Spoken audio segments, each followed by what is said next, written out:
राधे राधे। आप सबका स्वागत है मेरे चैनल में। आज हम परमा एकादशी की तिथि के बारे में बात करेंगे कि अधिक मास की परमा एकादशी की तिथि 11 जून है कि 12 जून है। पूजा का शुभ मुहूर्त, पारण का समय, मंत्र और आरती। कब है अधिक मास की परमा एकादशी? परमा एकादशी का व्रत हमेशा 3 साल में एक बार आता है।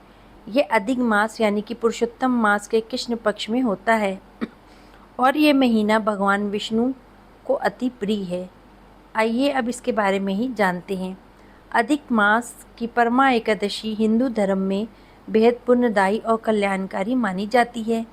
यह एकादशी भगवान विष्णु को समर्पित है और अधिक मास में पड़ने के कारण इसका महत्व अधिक कई गुना बढ़ जाता है। धार्मिक मान्यता है कि इस दिन विधि विधान से पूजा, व्रत, भगवान विष्णु की आराधना करने से सभी पापों से मुक्ति प्राप्त होती है। साथ ही साथ सुख समृद्धि में वृद्धि होती है और मोक्ष की प्राप्ति होती है। परमा एकादशी का व्रत करने से जीवन में चल रही परेशानियां दूर होती हैं और भगवान विष्णु की विशेष कृपा प्राप्त होती है। इस दिन दान, पुण्य, मंत्र जाप, कथा सुनने का विशेष महत्व बताया गया है।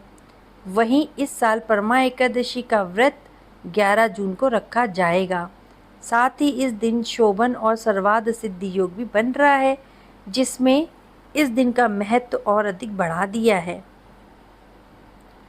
पंचांग के मुताबिक एकादशी तिथि 10 जून बुधवार की रात को 12:58 से आरंभ होगी और 11 जून 2026 गुरुवार को रात के 10:37 पे समाप्त होएगी। ऐसे में परमा एकादशी का व्रत 11 जून 2026 को रखा जाएगा।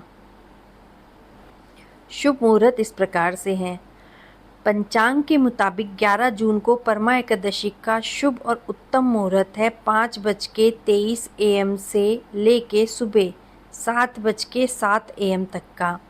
वहीं पे ब्रह्म मुहूर्त है 4:02 से AM से 4:42 AM तक का तथा अभिजीत मुहूर्त है दिन में 11:53 AM से दोपहर के 12:49 PM तक का। साथ ही साथ लाभ उन्नति मुहूर्त है दोपहर के 12:21 PM से दोपहर 2:05 PM तक का। परमा एकादशी व्रत के पारण का समय। परमा एकादशी का पारण 12 जून द्वादशी वाले दिन शुक्रवार को किया जाएगा और पारण का समय है 5:23 AM से लेके सुबह 8:10 AM तक का। इस बीच में पारण करके व्रत को पूरा किया जा सकता है और हमें करना भी चाहिए शुभ मुहूर्त में ही। विष्णु भगवान के जो मंत्र हैं जिनका हमें जाप करना है: ओम नमो भगवते वासुदेवाय, ओम विष्णवे नमः, ओम हूम विष्णवे नमः, श्री कृष्ण गोविंद हरे मुरारी, हे नाथ नारायण वासुदेवा, ओम नारायण विघ्नहरे वासुदेवाय धीमहि तन्नो विष्णु प्रचोदयात्। अब हम करेंगे आरती, जो कि विष्णु भगवान की आरती है। व्रत रखा जाता है, व्रत की कथा सुनी जाती है और उसके बाद व्रत की आरती की जाती है और सबसे आखिरी में क्षमा याचना की जाती है।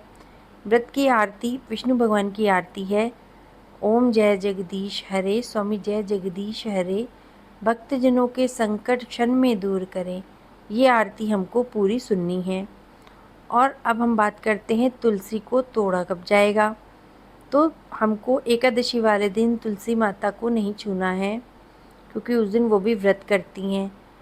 एकादशी से एक दिन पहले हमें तुलसी दल तोड़ के रख लेने हैं और एकादशी वाले दिन हमको पूजन में वहाँ मंदिर में विष्णु भगवान जी को तुलसी दल चढ़ाना है, क्योंकि एकादशी का व्रत तुलसी दल के बिना अधूरा माना जाता है। और फिर द्वादशी वाले दिन हमें व्रत का जब पारण करना है तो तुलसी दल और जल के साथ व्रत का पारण किया जाता है। इस प्रकार से हमें व्रत को करना है और हमको हर तरह के दुख तकलीफ़ों से मुक्ति प्राप्त होएगी। श्री हरि प्रसन्न होएंगे और हमारे सारे काम बनाएंगे, हमको आशीर्वाद देंगे। अगर आपको मेरा चैनल पसंद आया है तो इसको लाइक शेयर और सब्सक्राइब करिएगा। धन्यवाद। ओम नमो भगवते वासुदेवाय।